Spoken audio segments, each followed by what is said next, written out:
ಬೇಡ ಹೋಗಿ ಬಿಡು ಸೋಮನೆ ಹೋಗ್ಬಿಡದೆ ಬಚ್ಚೆ. ಏನಂದ್ರೆ ನನಗೆ ಬಚ್ಚ ಅಂತಿಲ್ಲ ಲುಚ್ಚ. ಏನು ನಾನು ನಿನಗೆ ಬಚ್ಚ ಅಂದೆ, ನೀನು ನನಗೆ ಲುಚ್ಚ ಅಂದೆಯ. ಅಚ್ಚ ಮದ ಮುನಿಯುವ ಮೊಮ್ಮಗನ ಎದ್ರ ನೀನಷ್ಟೇ ಯಾಕಡೆ ಬಚ್ಚ, ನಿಮ್ಮಪ್ಪ ಬಚ್ಚಡೆ. ನಮ್ಮಪ್ಪನ ವಿಷಯವೆಂದರೆ ಕತ್ತು ಕುಯ್ದು ರಕ್ತ ಕುಡಿದು ಬಿಡುವೆ. ಫಲ ಬಂಟನ ಹಾಗೆ ಬಾಯಿ ಬಂದಂತೆ ಹೊಗಳಿ ಗೂಂಡಾಗಿರಿ ಮಾಡಿ ದೊಡ್ಡ ರೌಡಿ ಎಂದು ಹೆಸರು ಗಳಿಸಿಕೊಳ್ಳುವ ಸ್ವಚ್ಛಿನ ಗೋಳಿ. ಸುಮ್ಮನೆ ಹೋದರೆ ಸರಿ, ಇಲ್ಲದಿದ್ದರಲೇ ನಿನ್ನನ್ನು ಜೀವಂತವಾಗಿ ಸೀಳಿ ಬಿಡುವೆ.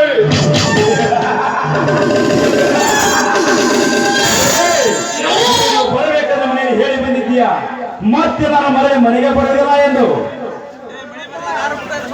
ಇನ್ನಷ್ಟು ಹೊತ್ತು ನೀನೇನಿದ್ರಿ, ನಿನ್ನ ಟೈಮ್ ಸರಿ ಇಲ್ಲ ಅಂತ ಅರ್ಥ. ಹೋಗಿಬಿಡು. ಏನು ಮಾಡ್ತೀಯ? ಇದುವರೆಗೂ ಯಾರು ಯಾರಿಗೆ ಮಾಡಿದ ರೀತಿಯಲ್ಲಿ ಮಾಡಿ ಪರಿಣಾಮಷ್ಟೇನಿಂದ ನಡೆದುಕೊಂಡು ಹೋಗುತ್ತೇನೆ. ಅಂದರೆ ಇಂದ್ರ ಕೈ ತೆಗೆಯಲ್ಲ, ನಿನ್ ಕಾಲು ತೆಗೆಯಲ್ಲ, ನಿನ್ ತಲೆನೂ ತೆಗೆಯಲ್ಲ, ಬರೀ ನಿನ್ ಜೀವ ಮಾತ್ರ ತೆಗಿತೀನಿ. ಅಂದರೆ ನೀನು ದೊಡ್ಡ ಚೂರ ವೀರಪ್ಪನ ಏನ್ ಮೊಸಂಬಿ ಲಾಡಿಯನ ಏನು ದಾವೋದಿ ಪ್ರೇಮ ಅವನನ್ನ ಹುಟ್ಟಿಸುವವರಿಗೆ ಟ್ರೈನಿಂಗ್ ಕೊಟ್ಟವನೋ ನಾನು. ನೀನು ಸೃಷ್ಟಿಕರ್ತನ. ಸೃಷ್ಟಿಕರ್ತನಿಗೆ ಮಿತ್ರ ನಾನು. ಎಚ್ಚರವಿಲ್ಲದ ಹುಚ್ಚರಂತೆ ಮಾತನಾಡುವ ಮೂರ್ಖ. ನಿನ್ನ ಕುಂಡಿಗೆ ಕಟ್ಟಿದ್ದರೆ ನಿನ್ನ ಎದೆಯಲ್ಲಿ ಗಂಡಸ್ತಿಕೆ ಎನ್ನೋದು ಇದ್ದಿದ್ದಾಗಲೇ ಹೇಳು. ಈಗಲೇ ನೋಡಿಬಿಟ್ಟು ನಿನ್ನ ತಾಕತ್ತು.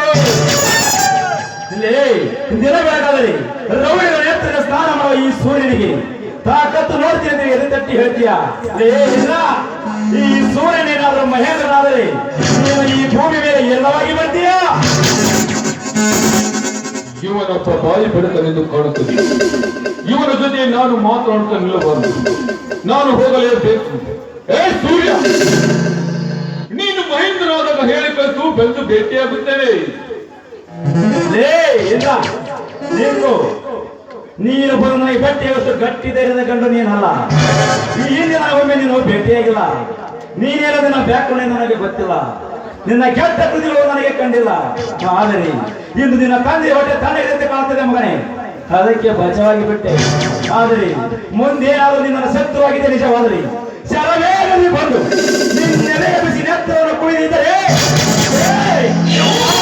ಬೆಂಕಿ ಸೂರ್ಯನಾಗಬೇಕು.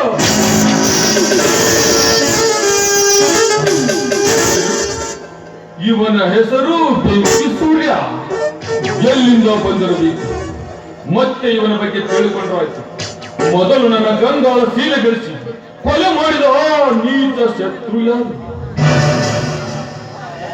ಆ ಅಪವಾದದ ಹೊರೆಯನ್ನು ನನ್ನ ಮೇಲೆ ಹಾಕಿ ನನ್ನನ್ನು ಜೈಲಿಗೆ ಕಳಿಸಿ ಶಿಕ್ಷೆಯನ್ನು ಅನುಭವಿಸಲು ಹಚ್ಚಿದ ಆ ಕೆಟ್ಟ ಸೂಳೆಯ ಮಗನ ಯಾರಿರಬೇಕು?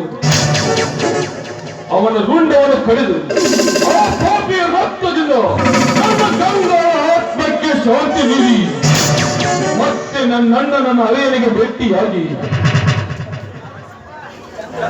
ಚಂದ್ರನೆಂಬ ಹೆಸರು ಬದಲಿಸಿ ಇಂದ್ರನೆಂಬ ವೇಷ ಧರಿಸಿ ಬಂದಿರುವೆ. ಪಾಪಿಗಳ ಪಾಲಿನ ಯವನಾಗಿ ಮಣ್ಣಿನ ಅಲೆಯನಿಗೆ ಚಾಟಿಯಿಂದ ಹೊಡೆಯುತ್ತಿದ್ದ ಆ ಪ್ರಖ್ಯಾತನೊಬ್ಬ ಕುಳ್ಳ ಕಂಠನೆ.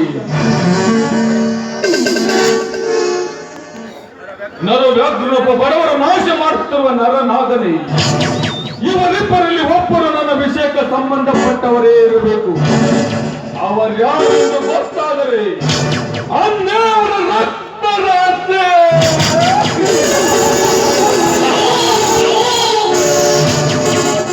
ಪ್ರಖ್ಯಾತ್ ನರವ್ಯಾಘ್ರ, ನಿಮ್ಮ ಸಾವಿನ ಸಮಯ ಹತ್ತಿರ ಬಂದಾಯ್ತು.